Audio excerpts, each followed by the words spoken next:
வணக்கம். இந்த video specially for YouTubers and for YouTube. என்னன்னா இது என்னோட மன வருத்தம். அது யூடியூப்க்கு ஒரு சின்ன ஆப்ளிகேஷன் ரெக்வெஸ்ட். என்ன மாதிரி புது யூடியூபர்ஸ், அப்கமிங் யூடியூபர்ஸ் படுற கஷ்டமும் வேதனையும். ஸோ நீங்களும் இந்த மாதிரி வேதனை கஷ்டம் அனுபவிக்கிறீங்கன்னா ப்ளீஸ் இந்த வீடியோவுக்கு சப்போர்ட் பண்ணுங்கள்.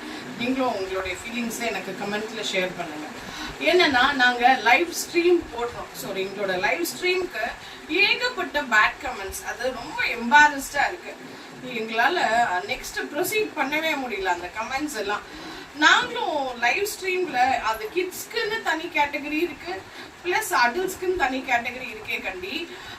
நீங்கள் அந்த கேட்டகரிஸை யூஏ, இப்போ ஃபார் எக்ஸாம்பிள் நிறைய ஹாலிவுட் மூவிஸ் இருக்குது, you category, you certified and A certified. அந்த மாதிரி நீங்கள் இந்த லைவ் ஸ்ட்ரீமை கூட யூ சர்டிஃபைடு ஏ சர்டிஃபைடுன்னு பிரிச்சிங்கன்னா ரொம்ப நல்லாயிருக்கும். ஏன்னா நிறைய லைவ் ஸ்ட்ரீம்ஸ் ஏ சர்டிஃபைடில் இருக்குது. ஸோ ஏ சர்டிஃபைடில் வரவங்க நாங்கள் ஒரு ஒரு யூடியூப் வீடியோ போடுறோன்னும் போது எங்களை ரொம்ப ஆபாசமாக தான் பேசி அசிங்கப்படுத்துகிறாங்க. அது எங்களுக்கு மட்டும் இல்லை, நாங்கள் போராடி தான் யூடியூப்பில் வீடியோஸ் போடுறோம். ஏன்னா எத்தனை பேரோட ஃபேமிலி யூடியூப் வீடியோஸ் போடுறதுக்கு சப்போர்ட் பண்ணுவாங்கன்னு தெரியாது.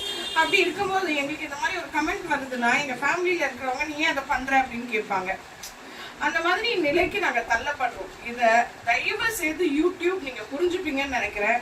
அதனால லைவ் ஸ்ட்ரீமில் தயவு செய்து ஒரு ஆப்ஷன் கொண்டு வாங்க. இந்த மாதிரி நீங்கள் போடுற லைவ் ஸ்ட்ரீம் யூ சர்டிஃபைடா ஏ சர்டிஃபைடா. ஸோ எங்களுக்கு ஹெல்ப்ஃபுல்லாக இருக்கும். நாங்கள் யூ சர்டிஃபைட் லைவ் ஸ்ட்ரீம் போடுறோன்னா எங்களுக்கு வர வியூவர்ஸ் ஓகே இது U certified live stream, U certified பார்க்குறவங்க மட்டும் வருவாங்க. எங்களுக்கு பேட் கமெண்ட்ஸை தவிர்க்க முடியும். என்னதான் நீங்கள் ரிப்போர்ட் பண்ணுறதுக்கு, அந்த ஹைட் பண்ணுறதுக்கு மாடரேட்டர்ஸ் எல்லாம் கொடுத்துருக்கீங்க. இதெல்லாம் நாங்கள் பண்ணுறதுக்கு முன்னாடி அந்த கமெண்ட்டை படிக்கிறோம்ல, அதுவே எங்களுக்கு கஷ்டமாக இருக்குது. எங்களை மாதிரி அந்த கமெண்ட்டை 10 பேர் படிச்சிடுறாங்க, நாங்கள் போய் அதை பிளாக் பண்ணுறதுக்குள்ள. அது ரொம்ப கஷ்டமாக இருக்குது. ஸோ இந்த மாதிரி ஒரு ஆப்ஷன் இருந்தால் இதை தடுக்கலான்றது என்னோட கன்சர்ன். ஸோ இந்த கன்சர்னை நீங்கள் எந்த அளவுக்கு எடுத்துக்கிறீங்கன்னு எனக்கு தெரியல. எடுத்துக்கிட்டிங்கன்னா நல்லாயிருக்கும். இது என்னோட ஒரு application. So try to consider this. இந்த மாதிரி எல்லா யூடியூபர்ஸும் இந்த ஐடியா எப்படி இருக்குன்னு சொல்லுங்கள். ஸோ யூடியூப் கண்டிப்பாக இந்த வீடியோவை பார்த்து நீங்களும் அதை பரிசீலனை செய்யணும்னு நான் தாழ்மையுடன் கேட்டுக்கொள்கிறேன். Thank you YouTube.